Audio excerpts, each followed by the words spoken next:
ஆன்மீக அன்பர்களே, உங்கள் எல்லோரையும் மீண்டும் என்னோட சேனலில் வரவேற்கிறதுல ரொம்ப மகிழ்ச்சி கொள்கிறேன். நம்ம வாழ்க்கையில் சில நேரங்களில் நடக்கும் சில விஷயங்களை நம்மளால் ஆச்சரியப்படுத்தும். அது ஏன் நடந்தது, எதுக்காக நடந்தது அப்படின்னு நமக்கே புரியாமல் போகும். ஆனால் நமக்கு ஆன்மீகத்தில் ஒரு நம்பிக்கை இருக்கும். அதாவது கடவுள் நம்மளை வழி நடத்திட்டு போகிறாரு அப்படின்ற ஒரு நம்பிக்கை நம்ம எல்லோருக்கும் இருக்கும். கடவுள் நம்மளை வழி நடத்த சில அறிகுறிகள் கொடுக்கிறார். அது என்ன மாதிரியான அறிகுறிகள் அப்படின்றத நாம் சில நேரங்களில் கவனிக்காமல் விட்டுடுறோம். நம்ம கவனிக்காமல் விட்டாலும் அந்த அறிகுறிகள் நம்ம வாழ்க்கையில் பல முறை நடக்கலாம். ஒரு விஷயம் நமக்கு ஏதோ ஒரு அசம்பாவிதம் நடக்க போகுது, இல்லை நம்ம வீட்டில் ஏதோ ஒரு கெட்ட செய்தி வரப்போகுது, இல்லை நம்ம ஒரு விஷயத்தை திருத்திக்கணும் அப்படின்னா பல வழிகளில் கடவுள் நமக்கு பலவிதமான அறிகுறிகளை காட்டுவார். சில நேரங்களில் நாம் அது எதையுமே கவனிக்காமல் விட்டுருவோம். அந்த மாதிரி நாம் செய்யக்கூடிய அந்த தவறுகளையும் கடவுள் நமக்கு கொடுக்கக்கூடிய சில முக்கியமான ஆன்மீக அறிகுறிகள் பற்றியும் இந்த வீடியோவில் நம்ம பார்க்கலாம் வாங்க.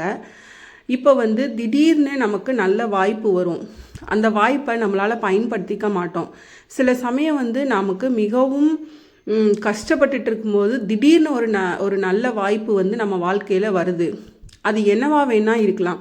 ஒரு நல்ல வேலை வாய்ப்பாக இருக்கலாம், இல்லை ஒரு நல்ல மனிதரை சந்திக்கிற வாய்ப்பாக இருக்கலாம், இல்லைனா வாழ்க்கையில் நம்ம வாழ்க்கையை மாற்றக்கூடிய ஒரு நல்ல செய்தியாக கூட இருக்கலாம். அது நாம் எதிர்பார்க்காத நேரத்தில் இந்த மாதிரி வாய்ப்புகளை கடவுள் நமக்கு கொடுக்கும்போது நாம் அதை கவனிக்காமல் விட்டுருவோம். அது கடவுள் நமக்கு திறக்கக்கூடிய ஒரு கதவு அப்படின்ற நம்பிக்கை நமக்கு இருக்கும். அந்த மாதிரியான நல்ல வாய்ப்புகளை நாம் மதித்து அதை பயன்படுத்திக்கணும். அடுத்து ரெண்டாவது விஷயம் என்ன அப்படின்னா, கெட்ட விஷயத்துலேருந்து கடைசி நேரத்தில் நம்மளை கடவுள் தப்பிக்க வைக்கிறதுக்கு பார்ப்பார். சில நேரங்களில் ஒரு விஷயம் நடக்க போகுது, ஆனால் கடைசி நேரத்தில் அது நடக்காமல் போயிடும். அதுக்கு பல காரணங்கள் இருக்கலாம். அப்போ நம்ம வருத்தப்படுவோம். இந்த விஷயத்தை நம்ம செயல்படுத்துறதுக்காக முன்னையிலேருந்து இவ்வளோ விஷயங்கள் நாம் செஞ்சுருக்கோம், ஆனால் அது எதுவுமே நமக்கு நல்லதாகவே நடக்கலை, ஏன் என்ன விஷயம் நமக்கு தெரியலை அப்படின்னு நம்ம வருத்தப்படலாம். ஆனால் பின்னாடி நமக்கு அது புரியும். அது எதுக்காக கடவுள் அந்த விஷயத்தை நமக்கு நடத்த விடாமல் நமக்கு தடங்கல் பண்ணினார் அப்படின்னு. அது ஒரு பெரிய பிரச்சனையை நமக்கு கொண்டு வந்துடும். அப்படின்றதுனால தான் நம்மளை கடவுள் அந்த தகுந்த நேரத்தில் நம்மளை காப்பாற்றியிருக்காரு. அந்த விஷயத்தை கடவுள் தடுக்காமல் இருந்திருந்தால் அது வேறு ஏதாவது ஒரு பெரிய அசம்பாவிதமாக கூட நடந்திருக்கலாம். இந்த மாதிரியான கெட்ட தடைகள் எல்லாத்தையும் நீக்கிறதுக்கான ஒரு அறிகுறியையும் கடவுள் நமக்கு காட்டுவார். அதே போல் இன்னொரு விஷயம், நம்மளுடைய உள்ளுணர்வு ஒவ்வொருத்தருக்கும் ஒரு விஷயம் இருக்கும். நம்ம வெளியில இப்போ ஒரு விஷயத்தை செய்யலான்னு சொல்லிட்டு நமக்கு தோணும்.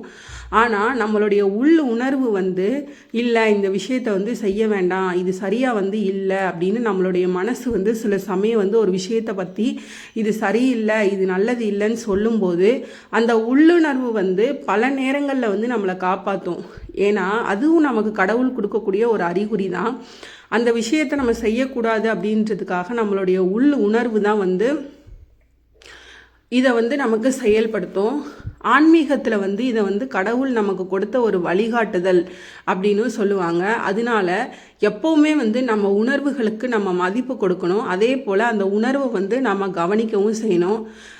அதே போல் நான்காவது அறிகுறி என்னென்னா, திடீர்னு நமக்கு பக்தி அதிகமாகும். இந்த பக்தி நமக்கு ஏன் அதிகமாகுதுன்னு நமக்கே தெரியாது. சில நேரங்களில் திடீர்னு நமக்கு கோவிலுக்கு போகணும் அப்படின்னு தோணும். நம்ம மன சங்கடங்களில் இருக்கும் போதோ, நம்ம எப்போவுமே கோவில்களுக்கு நம்ம எந்த நேரங்கள்லாம் செல்லுவோம், நம்ம சந்தோஷமாக இருக்கோம் அப்படின்ற டைமில் நம்ம போவோம். அதே போல் நாம் ஏதோ ஒரு நல்ல நாட்களில் கோவில்களுக்கு போவோம். இது மாதிரி நல்ல விஷயங்களும் இது நல்லதுக்கு செய்கிறதுக்காக மட்டும்தான் கோவிலுக்கு போவோம்.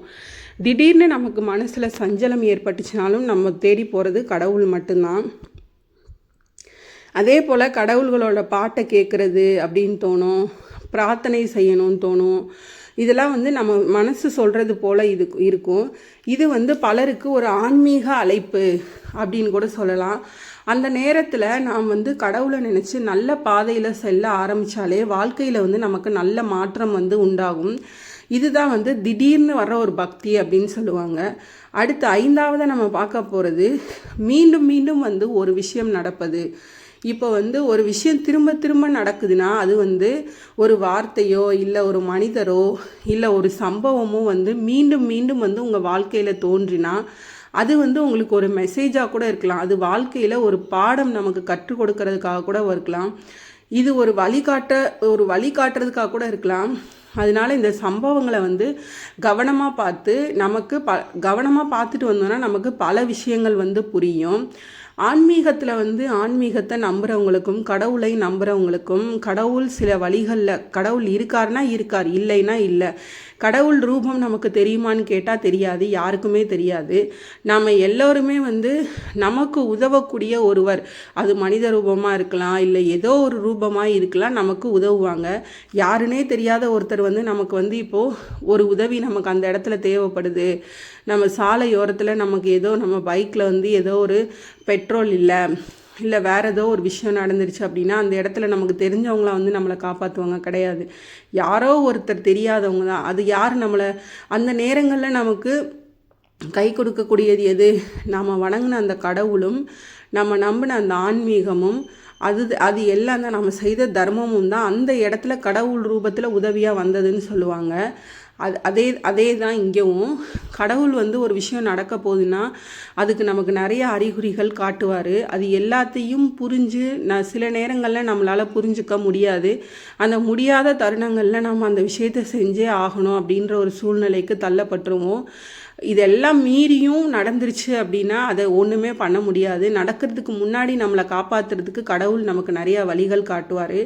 கடவுள் எப்போவுமே வந்து நம்ம கூட இருக்கிறார் அப்படின்றதுக்கு பல நம்பிக்கை வந்து கடவுள் நமக்கு வச்சிருக்காரு. ஆனால் நான் சொன்னது போல் அவர் வந்து நேராக வந்து பேச மாட்டார். பல இடங்களில் பல நேரங்களில் நமக்கு அறிகுறிகள் மூலம் வந்து அதை நமக்கு காட்டி நம்மளை வழி நடத்துவார். இல்லை அந்த அறிகுறிகள் மூலமாகவும் நம்ம புரிஞ்சுக்கல அப்படின்னா நம்ம கவனத்தையும் நம்ம வாழ்க்கையில் நல்ல பாதையில் கொண்டு போகிறதுக்கான வழியையும் வந்து காட்டுவார். இந்த அறிகுறிகள் எல்லாத்தையும் நம்மளோட கவனத்தில் நம்ம வாழ்க்கையை நல்ல பாதையில் கொண்டு செல்ல முடியும் அப்படின்ற ஒரு நம்பிக்கையோட இந்த பதிவை வந்து நீங்கள் பாருங்கள். இந்த பதிவு கண்டிப்பாக உங்கள் எல்லோருக்கும் மிகவும் பயனுள்ள ஒரு பதிவாக இருக்கும். இந்த வீடியோ வந்து உங்களுக்கு பிடிச்சிருந்தால் லைக் பண்ணுங்கள், ஷேர் பண்ணுங்கள். மறக்காமல் என்னோடய வீடியோவை சப்ஸ்கிரைப் பண்ணிக்கோங்க. மீண்டும் மற்றொரு நல்ல பதிவில் உங்கள் எல்லோரையும் சந்திக்கிறேன். அது வரைக்கும் நன்றி.